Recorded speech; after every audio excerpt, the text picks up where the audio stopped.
Welcome back to the Commonsenseless Podcast, episode 7. Thanks for joining us. Just before we get started here, if you're on YouTube and you're watching on YouTube, hit subscribe, hit like. We are up to 10 subscribers now, Zach. Oh, yeah. Listen, I just want to jump straight in and say, you promised that you'd do something. You've promised. Oh, I can't right now. I've tucked myself in the corner. I can't. I'm not facing that way. I will do it next one. All you got to do is turn the laptop around and you're good. Come on. Let's start it off with a bang, man. Just go for it. Just fucking do it. Go on, I'll get the music on. Oh, my God. What are you doing? I'll let me get Spotify up. Hold on. And make sure it's a good view, bro. I like how game you are. I like that about you.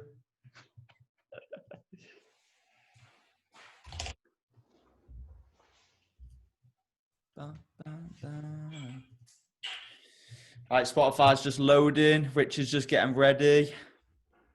He claims he can do the whole thing, but I've never seen him do the whole thing.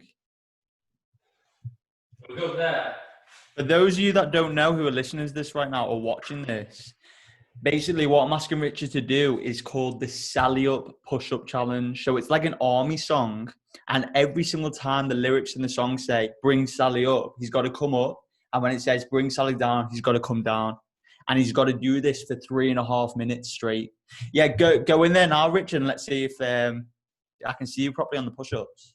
Let's go. But don't waste too much energy. Don't waste.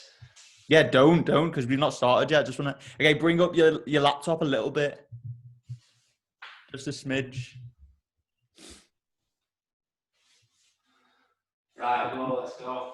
Come into the push-up. Let me just see if I can see you at the top. I'm on tails. I want you cheated. What? All right, let me get the song up.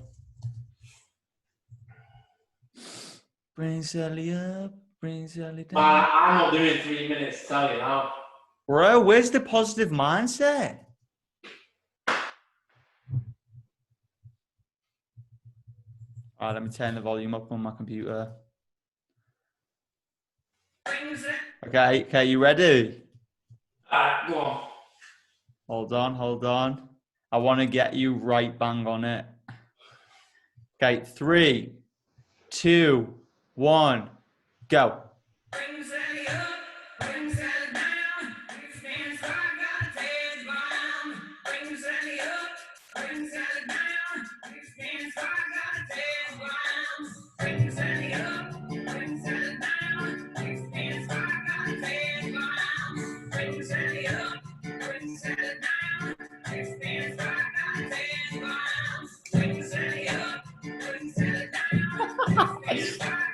Come on!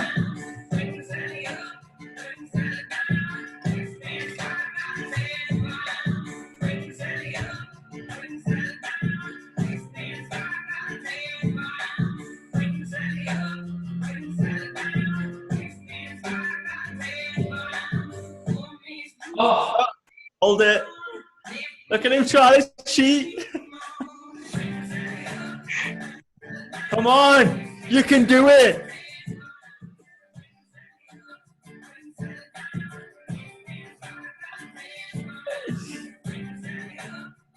Come on.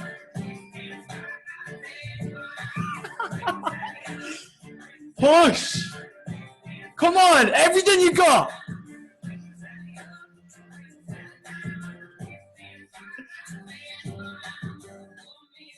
Come on, hold it. No, hold it the bottom. fuck that. Ah! I'm fucking dripping. You did well, man. You did well. 1 minute 30. Off the cuff. Off the cuff. Not bad at all. Well done. You know what? I'll give you props for going for it. That's good. Where's he gone? He's still alive. What? Here he is. Pat yourself on the back, Richard. You did well. More than anything, you went for it.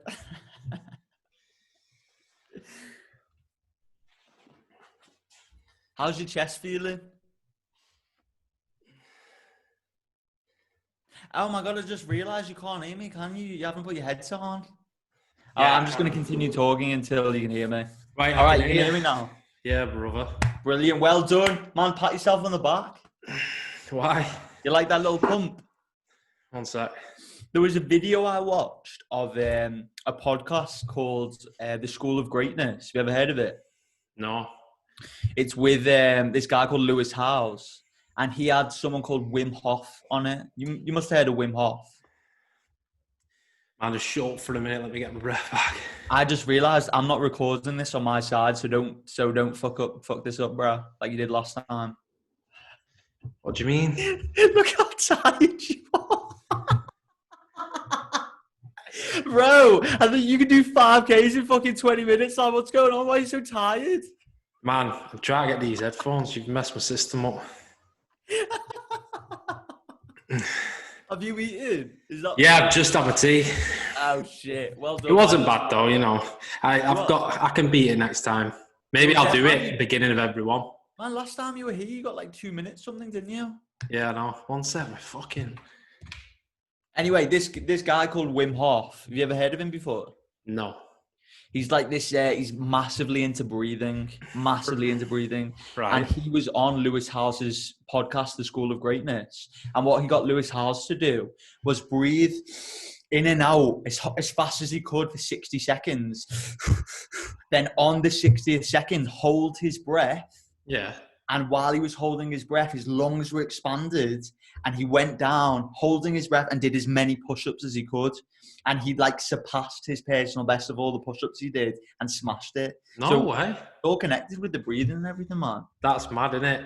Yeah. What did he do? 1 minute 30?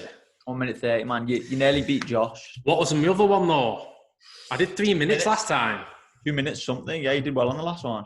I'll beat you. That was easy. I've just done my tea. No excuses though. 1 minute 30 is not bad. That went fast, you know. Only felt like 30 seconds that. I know, man. I mean, when you first went into it, did you feel like you were struggling or were you ready to go? No, I just couldn't get my wrist comfortable. It's all about it's finding that comfortable position where you can just find your comfort at the bottom. Were you thinking like while you were doing it, shit, my wrist isn't comfortable in this position? I was thinking, I'm on these rock hard tiles, just so uncomfortable, and Zach stitched me up. But you're right, I did say I was going to do it, so I had to give it a go, didn't I? And you know what else you said you'd do? Go on. You said you'd watch the UFC with me, and you didn't end up fucking watching it. I stayed up till 6 a.m, and you didn't watch it with me, bro. What's going on? Can I ask you a question, though? Go on. Was it worth it? Oh, no, not at all, man. I mean, it was a great night of fights, but it fucked me up the next day. To be honest, I texted in about 11 and I said, I've not really slept much last night. I said, I'll go to bed, I'll have a nap now, and I'll get up after. But I set my alarm for 1 o'clock and I just thought, fuck that, I'm not doing it. So you got up, you little fucker. You said you slept through the alarm? No, I set my alarm, it come on, I just went, boom, turn it straight off. You little shit. I knew you were lying. Why? What did I say? Oh, yeah, I nearly choked on my green tea then. You said you didn't wake up. But I did. I did wake up and I thought, fuck that. Yeah, right, but listen, there's no fun in it. It's not like, I mean, we're jumping on FaceTime and you sat on the couch next to me. There's a big difference, good, you know. Is it? Yeah, I did. When you have a few drinks in that, I had a pizza. I got put some chicken in. I had some cake, some beers, and did it with Harish. Yeah, it sounds good, to be honest. But I don't regret not doing it.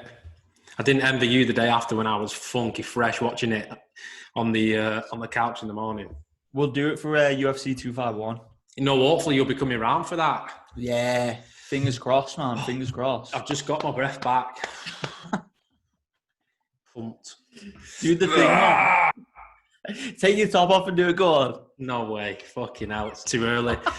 When we get to 50 subscribers, I will. Okay, sweet. Hey, I'm going to remember that. So when we're on the 50th subscriber, okay? That's fine, mate. That's fine. Fucking hell. I'm still breathing heavy, you know. Did you, by the way, just on a completely different note, did you hear what happened to the... By the way, do you know who Winston Churchill is? Yeah, I don't know much about him, though. Do you know who he is? Who is he? This is the Commonsenseless Podcast, so show us your Commonsenseless. Winston Churchill is a guy. Don't go on your phone. I'm not. He's a guy from Like, I don't... TV, isn't it? What, the advert? Go on, who is he? Was he a Prime Minister? I'm not saying anything. I don't know. You don't know who he is? No. That is appalling. Is it? Listen, Winston Churchill was the British Prime Minister. Yeah, Prime Minister got it right. Yeah. Who fought against Adolf Hitler in World War II. Fucking hell, I should know that, shouldn't I? But have you heard what's happened recently? No, go on. Apparently with the riots and that, his statue has been defaced. Yeah. Yeah, look at this, man. Oh, shit, is that Winston Churchill's thing? What they've dragged down in Bristol? I don't know the full story. Josh told me about it before, but whoever it is, yeah, it's this one here. So I've seen it. It's in Bristol. Yeah, it was defaced, man. Yeah, I've seen it. Yeah, they dragged it down and dropped it into the the docks, didn't they? Crazy. Into the water. I understand why people are angry and pissed off, but why are people doing that? Do you know what I mean? That's just stupid. Because he had slaves or something. Did he? Yeah, apparently. Listen, whoever's watching this now, I'm sorry about the technical issues we're having here, where Zach's just skipping and jumping. But we're in the process of getting it all sorted, so just bear with us. Oh, is it glitchy? Is it glitchy again? Yeah, just bear with us. Just bear with us. No, I've contacted BT, so it's going to be lightning fast. When's it looking like? She was meant to call me back today, but I missed her fucking call, didn't I? So Typical. She's going to call me tomorrow. Typical. Yeah, We've got guests lined up. Should we tell them what guests we got? No, don't. No, not yet. But we've got a couple of guests. We've got several guests. We've got several guests lined up. We've got a three or four down the pipeline, haven't we? We're just waiting for my internet, aren't we? But I feel like we're sort of missing our opportunity with a couple of them. You reckon? Yeah, because I saw them on other podcasts today. Well, of course they're going to be on other podcasts. Small podcasts. Like who? One of them had 47 subscribers. Well, no one's smaller than us, man. We've only got 10 subscribers. Yeah, this is true. 10 though. We've been double figures. That is funny. Listen, there's some serious fight news knocking about. Talk to me. Do you know any? Yeah, so Dana White's fired back at Conor McGregor, hasn't he? And said you turned down a fight for UFC 249. Forget Conor McGregor. Can you see this? Go on. I've shared my screen. Can you see it? Yeah, I can see it. So it's official. UFC Fight Island is in Abu Dhabi, and the first event is on July the 11th, 15th, 18th, and 25th. So UFC 251 is on the 11th. Yeah. And on this card, why is it called Yas Island now? Why not Fight Island? No, that's just where it is. It's called Yas something. It's the actual island in Abu Dhabi. This is the main card. Have you seen it? Yeah, I've seen this. This looks sick. This is a sick fight card. So we've got 3 title fights straight off the bat. Rose Namajunas, Jessica Andrade, that's another good fight. Will it be the second time they fought when it's a rematch? Yeah. Paige Van Zandt, another good fighter. She's not fought in a while. But what a card for the first one. Man, what's the fight you're most looking forward to there? Usman Burns, because I feel like this Burns is game, hasn't he? He is. He's a beast, man. That'll be an interesting fight. But for me, Jan versus Aldo, I can't wait for that fight. But, yeah, we don't know how good Jan is, though, yet, do we? Because, I mean, he's fought Uriah Faber, but Uriah Faber's not exactly in prime of his career, is he? Very true. Very true. But yeah, I reckon I reckon he's going to be a dominant champion for a while in that division. Do you think? I reckon he's got that aura with him. Do you know what I mean? Like a Fedor Emelianenko type of aura. Yeah, he's just cold, isn't he? Yeah. Is he from Russia? Or is he Polish? No, I think he's from Russia, isn't he? Man, Russia breeds the best fighters, doesn't it? Yeah, big time. But yeah, that's a sick card. Yeah, it should be good. And we've got one more little snippet here. Yeah, I heard about this. This has been confirmed for the 15th of August. This is like a be-all and end-all fight for me, just because whoever wins this has got bragging right for everything. By the way, can I just say, I like how you've done this on our Instagram page with your post. Right? I like that. Branding. Very good. Not messing about there, am I? It's not that. We nearly didn't get our last one up, did we? Because of YouTube. It was like playing YouTube videos and then YouTube emailed us. So we nearly had to take it down. If we would have had more than 10 followers, they probably would have took it down. You reckon? I don't know. Depends how many views it gets, I guess, doesn't it? Yeah, true. But yeah, this looks sick, man. This looks really good. I reckon DC's going to wrestle in this fight, and I think he's going to win. I think DC's going to take the title back. And if DC does win this, he just takes everything that Stipe has ever worked for, because where Stipe has like defended the title the most consecutive times, DC just takes that all away from him. Yeah. So it's for bragging rights, this one. I look forward to this one. 1 second. Stop share. Technical now on these computers, Anna. I'm like a whiz kid. You're getting better, man. You're getting a lot better. I'd say I'm getting as good as you now. Nearly. You're up there. I'm not far off, am I? But DC and Stipe, that's going to be a good fight, that, man. Because remember when Stipe lost the title to DC, and DC, for whatever reason, wouldn't fight him for a while? Maybe he wanted that big money fight with Brock, was it? It was at the time it was Brock Lesnar. So Stipe must have been pissed off because he obviously deserves an immediate rematch. So when the tables have turned here, I know he's injured or whatever, but he's taking his time here. But just to kind of say, listen, fuck you. Yeah, but it's also clever what he's doing because he's dragging it out and he knows DC wants to fight as soon as he can. DC just wants to get done, retire. He's 40. Is he 41 nearly? I think he's 41. He's just turned 41. So he just wants to retire and get out of it. So he's dragged his feet, and it's on like Stipe's terms now. Like they're fighting as soon as Stipe's ready, not when DC's ready. So it's clever what he's doing. And also, it must be pissing DC off because I remember when DC was on Ariel's podcast, the MMA. Was this back when he was on MMA fighting, Ariel? And DC announced that he would retire by his 40th birthday. And now it's well over a year later. He's lost the title and he's trying to win it back. So he didn't want to be in this position. No. Yeah, no. No, he's done the right thing, Stipe, though. He's getting in his head a little bit. But I think DC, when this fight comes around, he's going to be clever in it. He was winning the first round. He was piecing him up. But he just didn't use his wrestling. He just weren't clever. So as long as he's clever and he sticks to a game plan.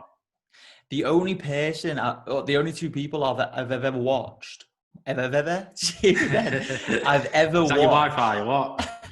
That's my Wi-Fi. The only two people I've ever watched that have actually stuck to their game plan religiously is GSP and Khabib. Yeah, I knew you were going to say that. Like religiously, they stick to it no matter what. DC multiple times has said, I should have wrestled him against John Jones. I should have used my wrestling more. So it's weird when he's in that cage. It's like his emotions maybe get the better of him, or he thinks he's a better boxer than he is a wrestler, and so he uses that instead. And that's what happened in that second fight. And I know DC says, I'll use my wrestling this time, and maybe he will the first one, maybe 2 rounds. But then I think he'll try and stand up with Stipe, and then that's where Stipe may turn it around. But if DC just sticks to that game plan and wrestles him, I think he'll dominate him. But I don't see him doing that. Yeah, but in the second fight, that's what he did do in the first round. He literally, he had a bit of a battle, didn't he, on the feet, and then he took him down and just controlled him for 4 minutes, and Stipe couldn't move. Yeah. Let's not forget they're heavyweights, aren't they? So it's not they've got these elastic hips where they can just triangle people. I know. If you've got a heavyweight down, if you've got a heavyweight down on the floor, especially with DC on top, because he's one heavy guy, isn't he? Just a big sweaty bastard, isn't he? Yeah, he is. And it's going to be hard to get him off you. You just must be waiting for the end of the round to come so you can get him off you and have a rest. But it's like when me and you wrestle. It is. But will he stick to his wrestling past the second round? Yeah, because he's learned, Annie, from the second fight. Oh, so you think he will? Yeah, I do. I think he'll just mix it up. As soon as he thinks that Stipe is coming back and getting on top and start dragging rounds back, he'll just take him down because he knows he can take him down at will. And once he's on his back, what can he do? But why didn't he do that in the second fight when Stipe was piecing him apart in that, was it the 4th round? Yeah, because he got too comfortable. What's to say he doesn't get too comfortable this fight? Well, nothing, but you'd think he'd learn from his mistakes. True, but he did a similar thing against John in his first fight. He didn't use his wrestling that much. And then he came out after that fight and he said, I should have used my wrestling more. So it happens a lot with DC, man. Yeah. When he says that. I can't wait till we break that one down. Oh, man.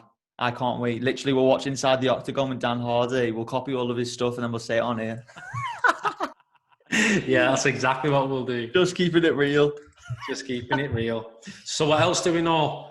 In fact, we need to break 250 down, UFC 250. Yeah, man. Yeah, have you got do you want to put the card up? Because my internet's so fucking slow. I don't want to just talk. 1 second. Testing me now. Shouldn't have You're said getting better now, man. You're getting better at it. I know. I don't understand how you can work from home with that internet, though. Oh, man, I can't wait until it speeds up, Right now, my internet speed is like 6 megabytes per second. Something ridiculous. But the new one that we're going to get, guaranteed 450 megabytes per second. That's what you need, though, when you're working from home, isn't it? Oh, hell yeah, definitely. Right. Can we start with around Sean O'Malley, around there? Is that where you want to go? Go down. Who was before this? Any other good fights before this one? I'll have to. Yeah, there were a few actually. Because we'll start with this and then we'll go down. Yeah, let's start at the top. Wow, Amanda dominated her. Absolutely, fucking dominated her. I wanted to see Felicia win. I like Amanda, but Felicia just seems like a cool girl. And Amanda just made it look like she was just sparring with her. Yeah, she did. Like a little girl. With Amanda Nunes now, she just looks like she's in a different league to everyone else. No one is even competing with her. Like you said about the sparring, it's like she's just stepped inside a sparring session and she's just having fun and toying with them. They can't do anything. They've got nothing for her. Would you put her as the number one pound for pound, male or female? Not male or female. I'd say number one pound for pound female, no doubt. Yeah, of course. But where would you rank her in male and female pound for pound list? I mean, she's top 10, but I would never rank it like that. I'd always keep them very separate. But isn't pound for pound male or female? Isn't that the whole point? I don't know. There's 2 separate lists, isn't there? So if you're going to go pound for pound in female, you've got Amanda Nunes, Valentina Shevchenko, Chris Cyborg, Wang Jie Li. Yeah. Probably Ioane Jędrzejczyk's up there. Top 5. But if you was to put them all together, yeah, with her skill set and everything, she's probably in the top 10, male or female, isn't she? It's just, I feel like with women's MMA, it's not yet as competitive as male MMA yet. Yeah, I know people listening will say that's so sexist or whatever, but it's just true. It's like the level of competition. Someone of Felicia's caliber of fighting, if that was in the male weight class, you wouldn't see that person fighting a John Jones. You know what I'm saying? Yeah, like 100%. John 100%. Jones's fights are competitive, and that's what I mean. That's what I mean by keeping them separate. But if you look like Amanda Nunes, she is bantamweight champion and featherweight champion. But if you look at bantamweight in the male, in the male side, the top 10 of the bantamweight division could all be champions on any given night. Whereas Amanda Nunes, she's a champion and everyone else is just a big drop-off and no one's coming close to her. And everyone else that has come close to her, hold up, brother, I'm talking. Everyone Go on. Everyone else that has come close to her, she's just wiping the floor with them, isn't she? She is, man. But you put it better than I just did completely. So exactly what you just said is what I meant then. But with the people who she's fighting, with the women that she's fighting, do you think they're the same level of opposition that the male featherweight champion fights? You know what I'm saying? Yeah, there's a big drop-off, there's not. Brother. Do you think I'm trying to I've got this idea in my head that I want to get across.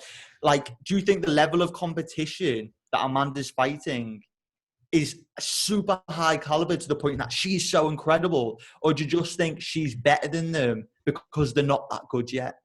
No, I think it's a bit of both, to be honest. Because if you look at the start of her run when she was fighting Ronda, Misha, Holly, Cyborg. Well, Cyborg weren't the start, but if you look at where the other people were when she fought them, for instance, when she fought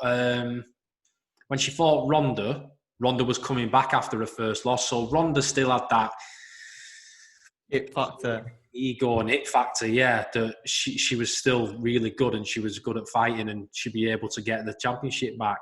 And it's just that everybody she's fought, she's just took that away from him and she's just made it look easy. She has made it look easy, but I think it's a bit of both. She's fighting people that are high caliber, but then when you flip it over and look at the featherweight division, there's not really that many high caliber people because they only brought the division in for Chris Cyborg.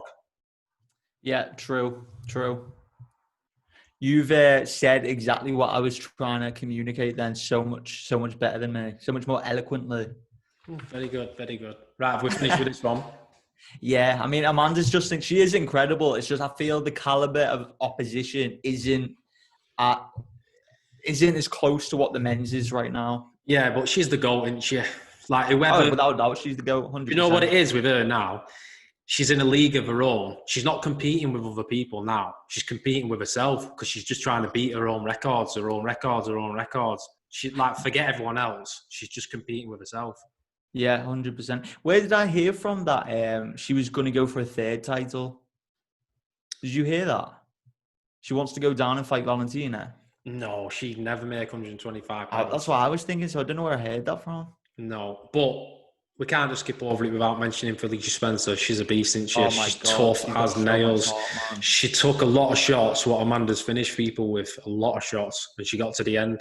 And to go with a decision with Amanda Nunes and Chris Cyborg, if Amanda Nunes says, right, I'm retired, you're looking at your featherweight champion, aren't you, really? Oh, yeah. I mean, Felicia, fucking hell, the amount of heart she showed in that fight. Like, she was losing and she didn't need to carry on, especially past that fourth round where the only way she's going to win is if she knocks Amanda out. And Amanda's boxing is incredible, so it's a tough challenge. Yet she went in that fifth round knowing, like, she had a part of her knowing that she could still win. Yeah, exactly. And it was just incredible to watch. It was. Right, let's move on. Co-main event. Jeez. Fucking hell. Cody, man, he's back. Cody's back. Yeah, he's back big time, isn't he? I saw an interview after and he said it's Cody 2.0, this one. He looked powerful. He looked strong. He looked fast. And I'm talking fast. One of the fastest fighters, punchers in the UFC. He's rapid. And if he keeps that mentality and he keeps his emotions on the low, you could be seeing Cody get the strap again. Oh, yeah, 100%. Have you heard what Sean O'Malley said? Yeah, he thinks he'd knock him out, doesn't he? He does, but he doesn't think Cody would take the fight. I don't think Cody would take the fight. In fact, you don't know. Yeah, but you don't know because he's got some shine, hasn't he, this O'Malley kid. So he might think, right, well, I'll just take his... Andy's unbeaten. It's a big step up, that, though, isn't it? I wouldn't throw O'Malley to Cody. It's a big step up, that. If Sean wins maybe 1-2 more fights like he's been doing, oh my God, 100%. Yeah, no. Yeah. But we're not on to Sean O'Malley yet, so get off his dick. That Cody, honest to God, this knockout there was insane. I watched it live, like you should be watching it with me, but anyway. I watched it live, and when it was in that second round, I thought when he put his hands down and it was like baiting him to punch him, and that bell went, I thought he punched him after the bell. So I had to like watch it multiple times. But he touched him just before the buzzer went. It was like on the buzzer, wasn't it? Yeah. So there was no disputing it. It was literally just before the round ended. But it was insane. Absolutely insane. I mean, it's knockout of the year. You just may as well give him the award now because no one's beating that. He literally dipped all the way down to his knee and just come up when a Sunsao dropped his guard and he just clipped him. If you're watching in slow motion, think of the force he's gathered from bending down to his knees and coming straight up and just winging him with that punch. Yeah. Some serious power. And don't forget, TJ Dillashaw fought Rafael Sunsao twice. Didn't he lose to him in the first fight? And he dominated in the second fight, but he never knocked him out like that. I think no one really knocked Rafael like that. I think the only other person to knock a Sunsao out was Marlon, but he's knocked loads of people out, hasn't he? Oh, did he knock Rafael Sunsao out? Yeah, Marlon Moraes knocked him out. He's a beast, man. He is a beast. But, I mean, Cody now, he's on the right track, innit? That's what I'm saying. Like, I've always been saying, all it takes is one good win and you're back in it. Everyone's forgotten about his 3-fight losing skid now. Everyone's saying, it was just because he wasn't there mentally.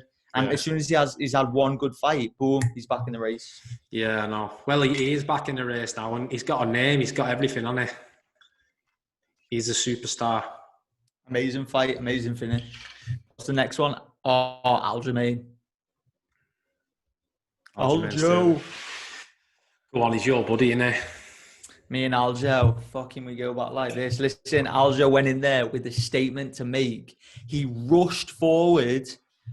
I think Corey was a little bit like, whoa, what the fuck? Like, he wasn't expecting it, especially because the octagon's so much smaller in there, the apex. And he just wrapped him up like a snake and submitted him. Absolutely unbelievable. Yeah, do you know what? Before we touch on Aljamain Sterling, what do you think of this smaller octagon? I mean, if you're going in there weighing 240, 250 pounds as a heavyweight like Francis Ngannou, fucking versus Rosenstruik, like, oh my God. Yeah, no. It makes a big difference to the outcome of the fight. No doubt about it. I'd say it makes a big difference because they've not got as much space to move, so they've got to engage. They've not got a choice, have they? Exactly. I think that's why we're seeing so much more finishes as well during lockdown. But with Aljamain Sterling, when he got him in that body triangle, they both dry, there's no sweat, and he's clamped him with that body triangle. He had probably 3.5 minutes left. Probably longer than that. I bet there was 4 minutes left, wasn't he? And he had him in that body triangle. That takes some getting out of. I don't care who you are. It's only so long till he gets the choking, especially when he's highly skilled and he trains with who he trains with. I was just about to say when he trains with Matt Serra very long ago. But you know, in the first part, when he was it a rear naked choke he had him in, but it was across his face. Yeah. Oh, it looks so painful, man. I know. Fucking like that alone could break your fucking nose because his forearm, his bone is on your nose. Could break his nose or his jaw.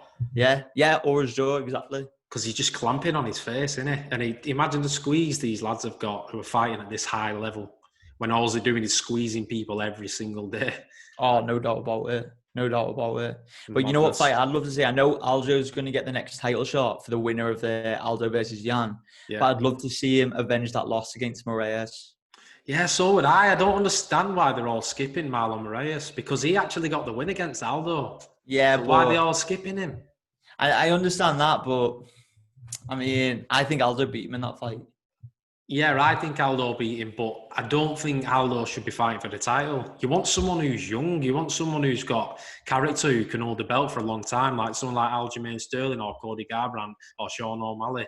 What's the point in Jose Aldo becoming the champion? It's not like he's a big pay-per-view draw, so why would you put him in front of everybody else? It's his name, man.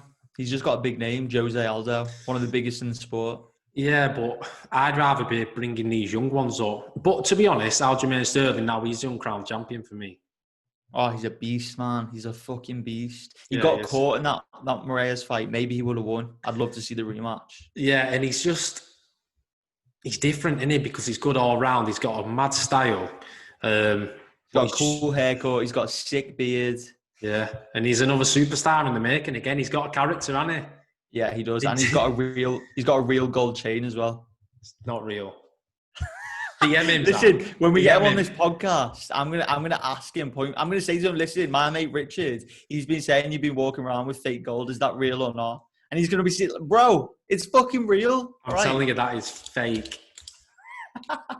Why do you get out your gold chain? I know all about fake chains. Trust me. What else was I going to say about Aljamain Sterling? I was going to say something else about him. I mean, he looks good, man. Oh, you were going to say something? You were asking me? No, I was going to say something about Aljamain Sterling. I can't remember. Hate when that happens. It'll come back to me. Neil Magny, not much to say about this. Typical performance from him. He starts slow and then he gets into it and no one's keeping up with him cardio-wise, are they? Yeah, he's just cardio for days. He's long. He uses his reach well. Good win. Not the most exciting fight, but a good win. Yeah, good win for him. This is the one I want to talk about. I'll let you go. Right. Coming into this, Sean O'Malley, everyone knows about him and everyone's seen his highlights from the Contender Series and what have you. But this was a real test with a gritty veteran in Eddie Wineland. Yeah. And he just absolutely blew him out of the water. This kid, I'm telling you, he's a superstar in the making. He's good, isn't he? Yeah, he's a proper character. He's the future of the bantamweight division, and he's probably going to get too big to fight at bantamweight, and he might end up going up. But he's got everything. His fighting style, his striking. You can tell he's working on his jiu-jitsu a lot in his training videos. His striking is just next level. He's going to end up on the same level striking-wise as Israel Adesanya because he's just crisp. I mean, the way he finished that fight, he feints the left jab and he like half jet throws the jab and then the right hand just comes over. And you know, another thing about him is he's so relaxed. I've never seen fighters. There's not many fighters on the planet that are so relaxed going into the octagon. And it's like he just knows what he's going to do. He's so fucking relaxed. He's on another level. His mindset, physically, he's fucking great. I'm telling you, he's good. And he showed it in that fight against Eddie, like, fuck me. I was thinking while they were, while I was watching it live while you were sleeping in bed, I was thinking, like, Eddie could clip him here and knock him out easily. Like, I thought that was a big possibility. But Sean's just keeping calm, relaxed. Like, Eddie's a veteran and he's pressuring him. And Sean's just chilled as. And then he feints like was it an uppercut or a jab or whatever?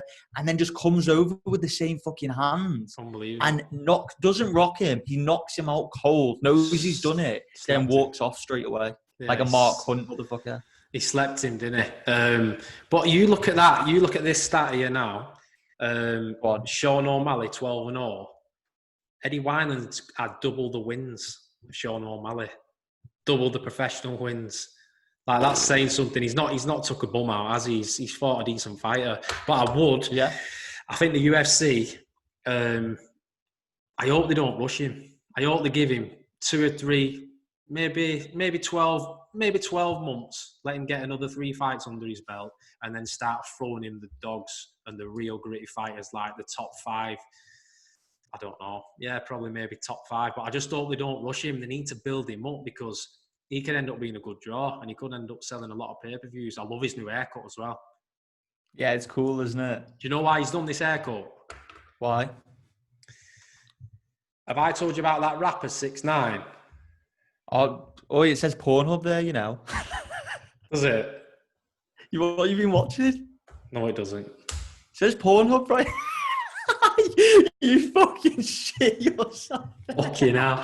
For a second, I was questioning them. Oh, okay. So why has he done it, though? Why has he done that hairstyle? Is he a fan of it? I think so, yeah. And he said he just likes characters. This kid, do you know anything about him?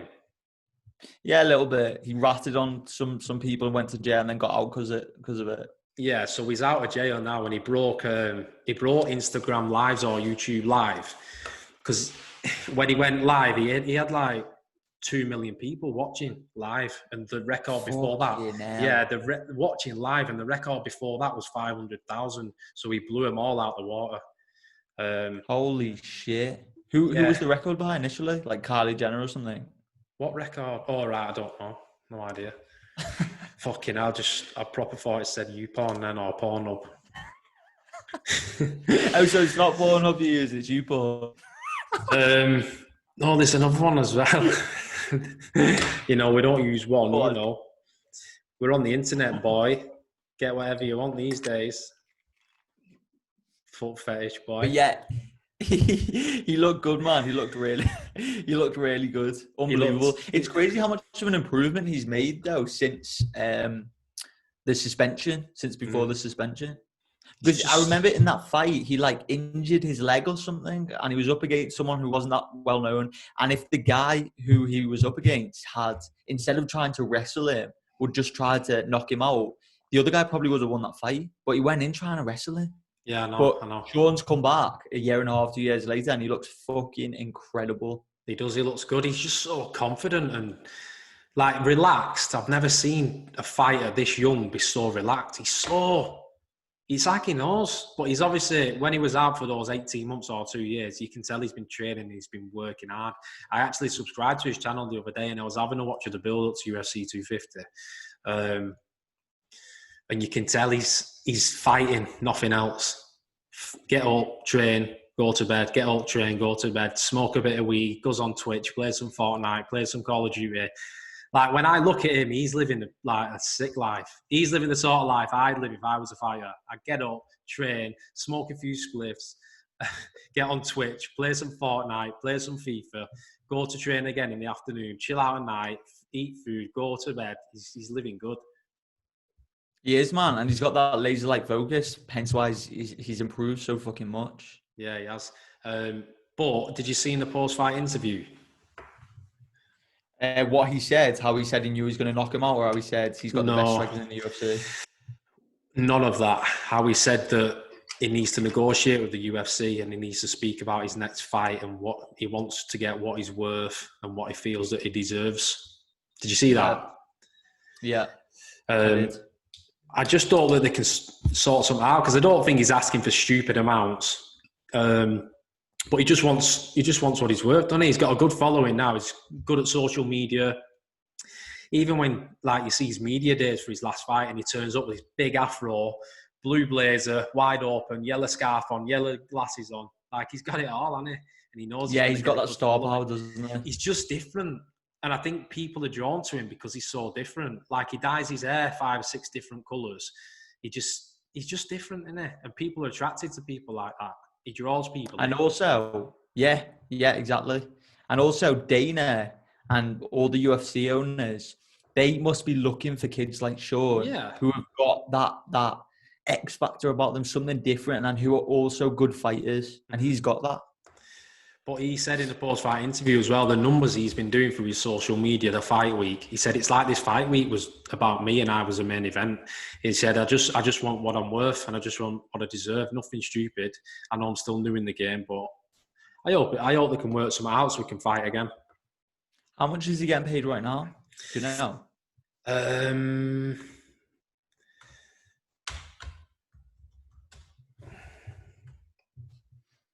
I know we got...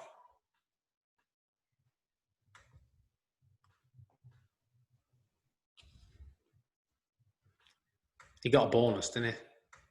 Yeah, he got a bonus, him and Cody. And Amanda got almost $500,000. Here we go. Garbrandt got 130.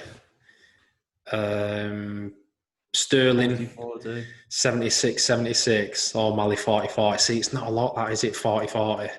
I mean, for someone that's coming up like him, no, not really. But how much more of a raise do you think he wants? Like 100 and then 100 win bonus, you reckon? He probably wants 200 grand, doesn't he? Probably, yeah. Should we see if we can watch this knockout? Yeah, go on. Yeah, I mean, if he gets 200 grand and then he gets a bonus, he's got $250,000, hasn't he, there for showing up? Yeah, exactly. He didn't sound to it. Remember when that post-fight interview, he was like, listen, I deserve a double bonus for that knockout. Like, he wasn't earning enough. You could tell he's kind of pissed off about it. A lot of the UFC fighters are pissed off right now. Like, should we talk about this? Down to deal with Jones, Masvidal, even Diaz. Like, Diaz is always moaning, but they're all complaining about their pay. It's finally coming out. Like, maybe a union will be created now.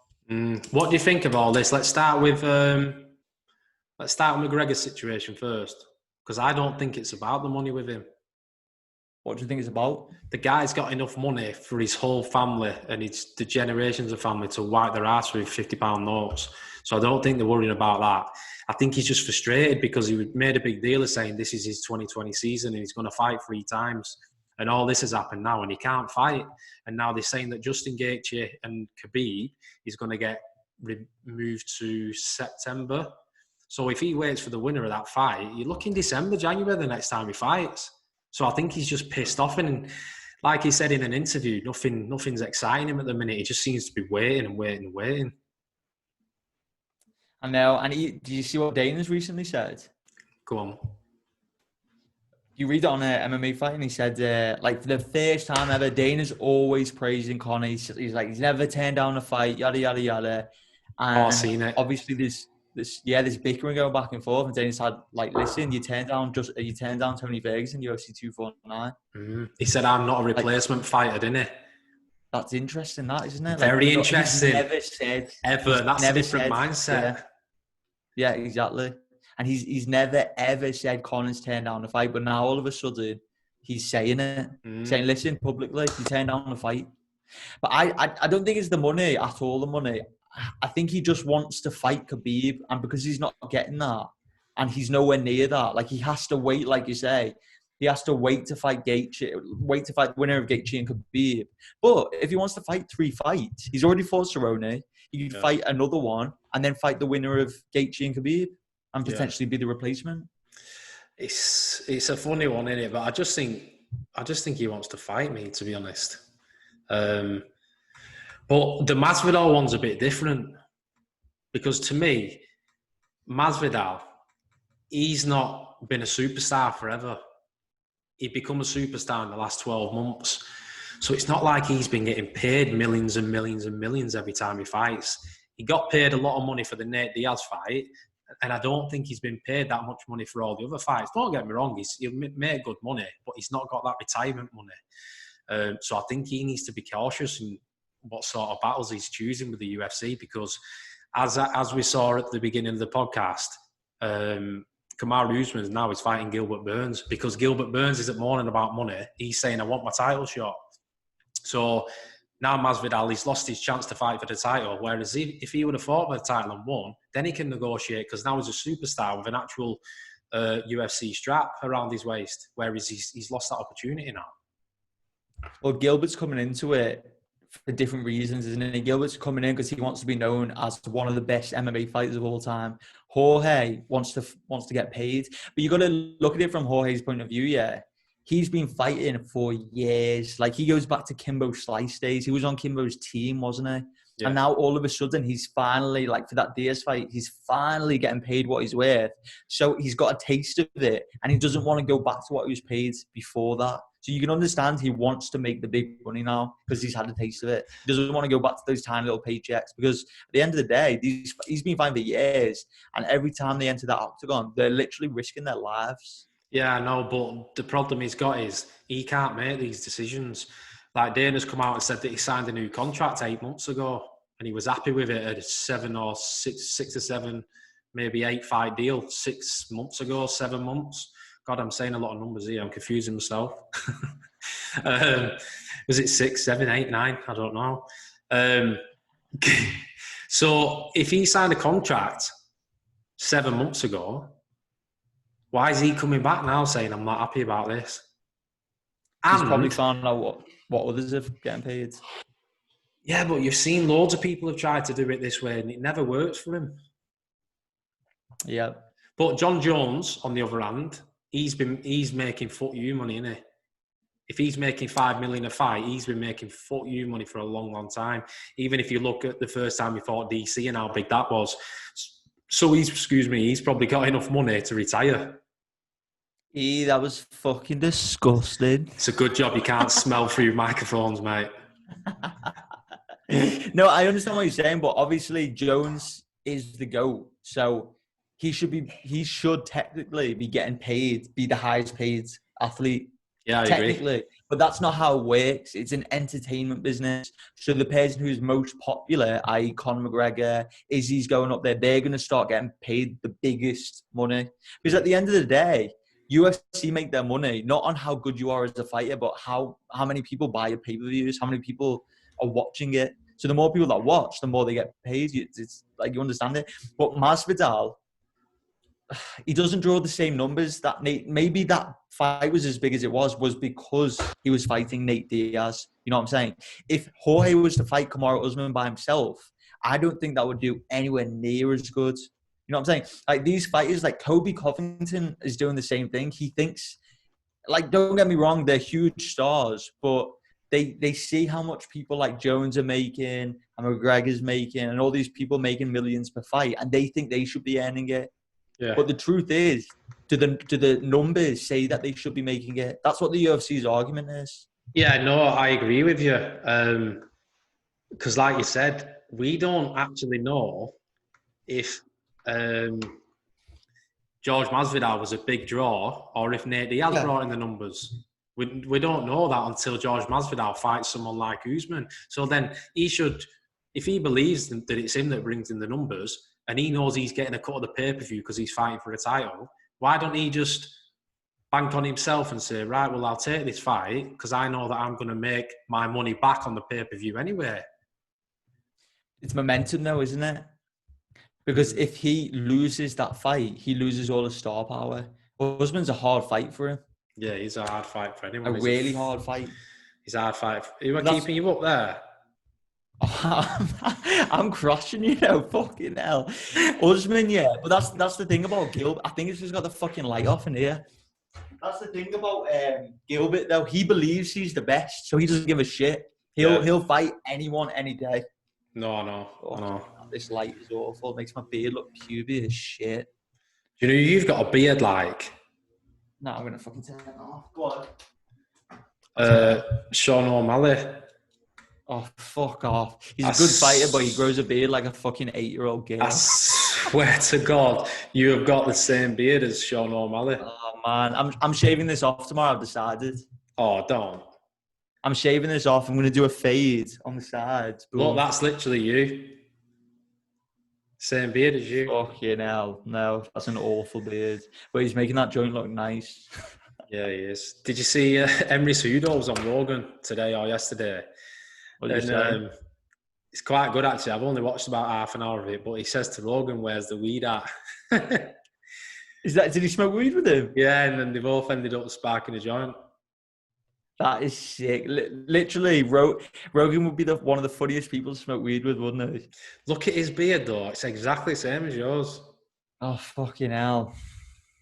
And then, I mean, I can't even rip into your beard. You've got a good beard. Yeah, we're trying, you know. Have you just typed in, what have you just typed in to get this? Like, all the beards? Sean O'Malley beard. Okay. Is that all right? Who do you reckon's got a better beard, though? Aljo or Cody? Cody. You reckon? Yeah, Cody's got a good beard, hasn't he?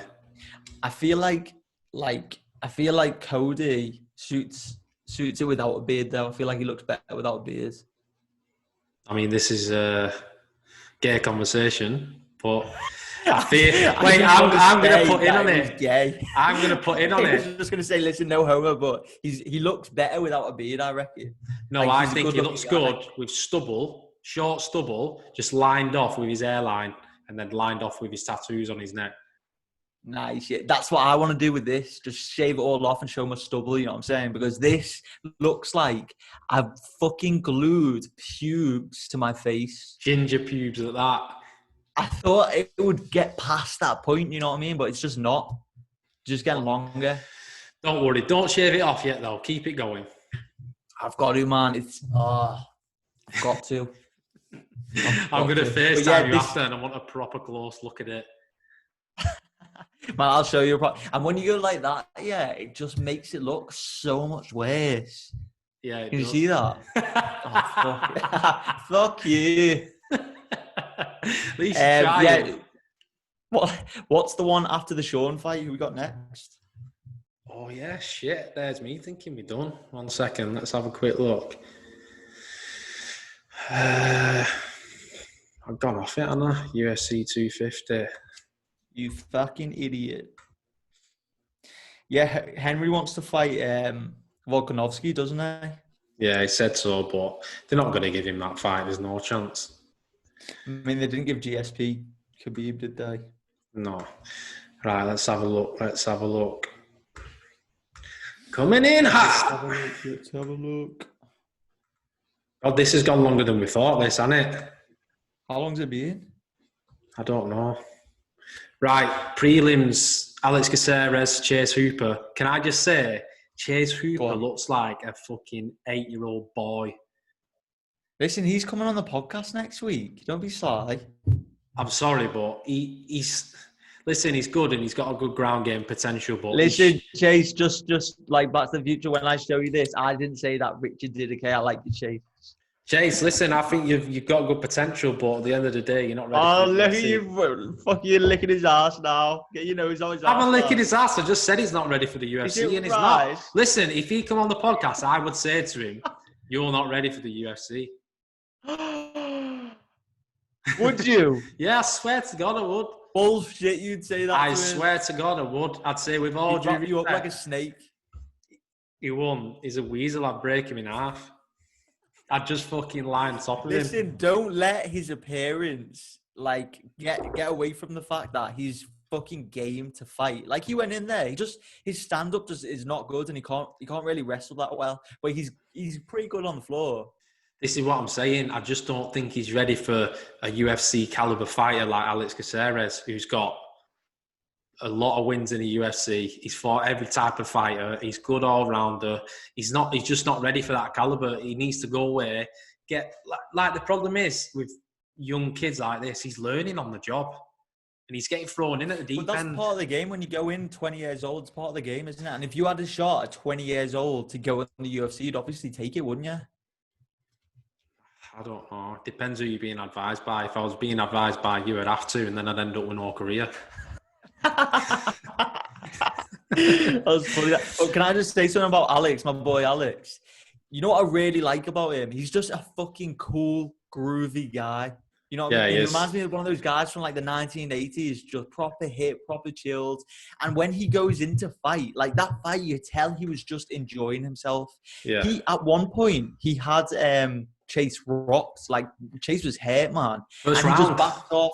The first round, he was just backed off. He was laughing, he was smiling. And he purposely went to the floor with Chase to show him, like, listen, I'm good on the ground as well. You're not going to beat me there. And then he got back up and just had fun standing up with him. He just enjoys it. That's what I like about him. Yeah, he's good. He's a good fighter all round, like I say. But it's just the experience side, isn't it? If you fought every type of fighter you can fight, and you fought every type of fighter 2, 3, 4 times maybe, then the odds are going to go in your favour, aren't they, when you're facing somebody who's got 9 wins and probably only got 1 or 2 wins. Well, is it 1 win he's got in the UFC? Yeah, it's just very early in his career. This is what I mean about Sean O'Malley. Chase Hooper there, he's been thrown in the deep end. Like, look at the people that Alex Caceres has fought. He's been thrown in the deep end, and I just hope they don't do that with Sean O'Malley. But Chase Hooper, he just needs to rebuild. Looks like he needs to get on a different diet to me. He needs to build some muscle and build some strength. Do you know what I mean? Why are you laughing? I'll tell him, me. He looks like he needs to get a different diet. He does. He needs a strength and conditioning program. He needs to come in my garage. I'll get a program going. Man, Alex, I can't remember what I was going to say now. Fuck me. Alex won the distance with Yair Rodriguez, so you know his stand-up's fucking good. Yeah. You know it is. No, Chase he needs to work on his stand-up, man. You could tell Alex was the far superior striker in there. I know. But do you know what? He's a character as well. I saw something on Twitter. What did he say now, Chase? He said something about... I'm going to have to try and get it up. 1 second. Was this after the fight or before? This was after the fight. He needs to get his dad, Ben Askren, to teach him how to wrestle. He said something about Ben Askren. What does he say? Come and teach him how to wrestle, Daddy. No, he said something like that. I can't remember what he said. Is it Hooper? Yeah, there he is. Chase Hooper.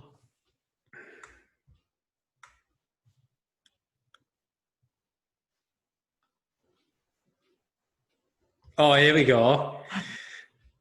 Funky Ben Askren put. Junior keeps trying to pull guard. Gonna have to come visit Dad and learn some takedowns. And then Chase Hooper put, I'd love to come down and learn some world-class wrestling. But I'm sure he put something else as well. It was. Wait, go up. Look what he's recently put though. Like people must have put a bet on him, ripping into him. Look what he said there. To all the clowns telling me how much money I cost you, I care as little about your financial situation as you do about my health and well-being. I'm the one who has to fight my ass off and then limp to the airport the next day. I don't owe you shit. I mean, man, for 20 years old, he's got a good head on his shoulders, doesn't he? Yeah, and he does fight his ass off, doesn't he? Like he's good on the ground, and he's got a good foundation. If he's got a good ground game, he's got a good foundation. But he just needs to concentrate on his stand-up. Man, how fucking annoying must that be as a fighter for these random ass keyboard jockeys to be messaging you saying, you fucking dickhead, I put money on you and you lost. Like, how annoying must that be? Yeah, they're the ones getting in the cage to fight, to risk their lives, to entertain people. Yeah, and then they've got these little shits messaging them saying, listen, I lost my... Like, it's not their fault. Like, he just got beat by the better guy that night. Yeah, but he'll be back. He'll come back, Chase Hooper. I'm sure he will. But once he's spent some time on his stand-up and he's... I'm telling you, I'm being deadly serious. This is featherweight. He did not look like a featherweight. Did he? I mean, because of how tall he is, you mean? Yeah, he didn't look like a featherweight. Not just because of how tall he is. Like, he just looked skinny and didn't look built or anything. How do you think he looks smaller than a featherweight? Yeah, I just think his physique, it didn't look like he'd been on a tough strength and condition. Is it strength and conditioning? Yeah, strength and conditioning. I don't know, man. But I get what you're saying. He needs to add some muscle, doesn't he? He's still got like a boy's body. Yeah, exactly. But he'll grow into his body, and I'm sure he's got a big frame and he's tall. So we'll see. Do you see this fight? I don't know how to pronounce their name still. Ian Heinch versus Gerald Mershaw. Yeah. That was, man, Ian came out and he fucking looked good. He threw a leg kick straight away that hurt Gerald. And you could tell Gerald was on the back foot since then. And then what, did he catch him with a punch and knocked him out or TKO'd him? Yeah, so I think he hit him with the right hand, took him down to the floor on a TKO. But his early stoppage, wasn't it? 1 minute, 14 seconds. So he had a good performance. Right, let's move it down. We've got Cody versus Brian. What do you think of this one? I mean, man, for Cody to go in there after what had happened, and to fight the way he did is just incredible. Like, that takes some. He's got so much heart, Cody. I didn't know what happened with his family and everything, and for Cody to go in there to fight, hold it all in, and then after the fight to just finally like let out all his emotions. Yeah, he deserved that win. Special kind of guy to do that. Special kind of guy, but 100%. What a performance! Look at his record. He's 19-2. He's another problem. Incredible. If he goes back down to bantamweight, he's a fucking problem. He looks good, and he's going to be a lot bigger than all the other bantamweights because he was still shredded at featherweight, like shredded. Yeah. He had a six-pack and everything at featherweight. And if you still got abs, built like a tank. Like if you still got abs when you go 10 pound heavier, like whatever you are now, if you put 10 pound on, I guarantee you wouldn't have abs. You reckon? Guarantee. I don't know about that. I guarantee if you put 10 pound on, you wouldn't have abs. Listen, kid, I'll put fucking 15 pounds on. I'll have an 8-pack, all right? Don't you talk shit about me. You want to go, bro? Let's fucking go. We'll go. I will walk you up now, pussy. But yeah, Cody looked good and Brian looked good as well. Like their stand-up exchanges were so fucking technical. It reminded me of when Johnny Hendricks fought Robbie Lawler and just the way they fought each other, like moving out the way, the punches while staying in the pocket, just fighting each other, like a full-on technical brawl that Cody came out on top of. It was a really good fight. Yeah, I mean, Cody's good all round, isn't he? He's going to be a problem for anybody. I mean, just look at that record. If you look at anybody with records similar to him, they're either champion or been champion. 19-2. That's a fucking serious record, that. Do you know his streak in the UFC? Do you know what that is? I'm not sure. Should you have a look? Yeah, go on. Fucking hell, this was only meant to be a quick one. How long have we gone? At least an hour. At least. It's bad, isn't it? Because we don't really speak on the phone now. As soon as we get into conversation.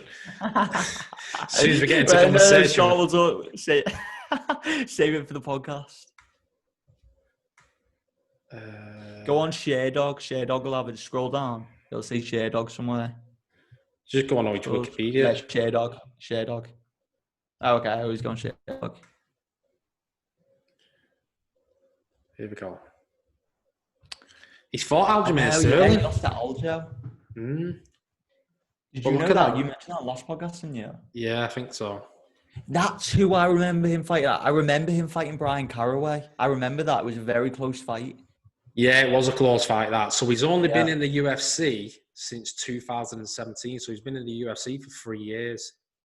Decision, submission, decision, draw, decision. So he just needs to get a couple highlight reels, doesn't he? Like that's kind of what captures the UFC's attention, isn't it? Those big knockouts like Sean did, like Cody did. He just needs one or two of them and he'll get the next title shot. Yeah, a couple finishes, he would be right up there, wouldn't he? And you know what? If he goes down to bantamweight, you could easily see him doing that. No doubt about it. Yeah, because he's big for that weight class, isn't he? Very big. Right, well, listen, we've gone well over what we thought we'd go over. How are we finishing this? Tell me about Game of Thrones. I'm up to the bit on Game of Thrones where they're all on the fucking island and all the dead are hanging around there. And then the hound throws a rock and it skids across the ice. And then one of the dead people's like, fucking hell. And then he fucking starts walking over. Then they all start walking over. Then they take their swords out and they're fucking fighting them all so good. And they think they're going to die. The ginger one's being pulled into the fucking water. Then the hound grabs him, pulls him back. And then the dragon queen comes in, Khaleesi, goddess, comes in and saves it. I was gutted when that dragon died, though. I know, me too. It's like proper, I don't know, it's your heart, doesn't it, when you're that into a program like that and then something so dramatic happens and the next minute but that's the thing, they want to play with you like this and then he goes with a blue eye. Oh, at the very end, yeah. But that's a good show when it like plays with your emotions like that. And Game of Thrones, they do it so well. And also, without you giving anything away, yeah, I knew from the very first episode that Jon, and I don't even know if this is true yet, but I'm guessing that Jon and the Dragon Queen would end up together, Jon Snow and Khaleesi. I just fucking knew it. What do you mean? Because how did you know it when they hadn't even crossed paths in the first bit? Because I knew the way they were doing the whole thing. Jon Snow was the bastard that no one really paid any attention to, and she was this girl that her brother was selling to people to rape just so he could become king. So and they were around the same age, so I knew eventually they'd come together. Clever. See, I never thought about it like that. Yeah, and Jon Snow, man, I fucking love Jon Snow. Such a cool guy. He is a sick guy. We need to get Jon Snow on the podcast. Hey, you might do. You never know. That'd be great, wouldn't it? That'd be good, wouldn't it? Maybe when we've got like 20 subscribers, though, not 10. 25. 25, 26, yeah, will be good. But it is an epic program, isn't it? Greatest of all time. Really, really good. And I'm going to watch it tonight, baby, after we played some Fortnite, if we're still playing. Sounds good to me. Sounds good to me. Right, if you got to the end, thanks for watching the Commonsenseless Podcast, episode 7. Don't forget, hit like, hit subscribe. Thanks for watching. Peace. Peace out.